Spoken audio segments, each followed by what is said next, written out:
আসসালামু আলাইকুম। দৈনিক নতুন খবরের পক্ষ থেকে আপনাদের শুভেচ্ছা ও স্বাগতম জানাই। আমি এই মুহূর্তে আপনাদের দেখানোর চেষ্টা করছি ইরি ধানের ফসল।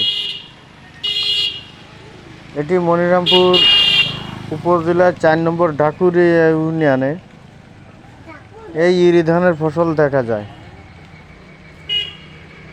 বর্তমানে এই ফসল খুবই ভালো হয়েছে, পূর্বের তুলনায় এবার খুব ভালো।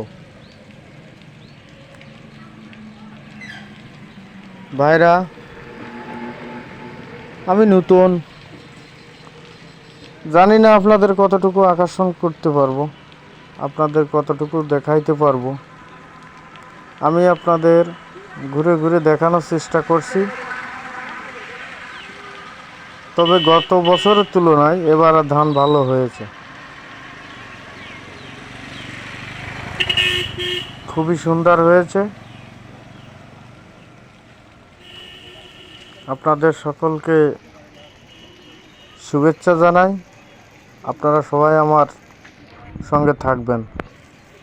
ধন্যবাদ আপনাদেরকে।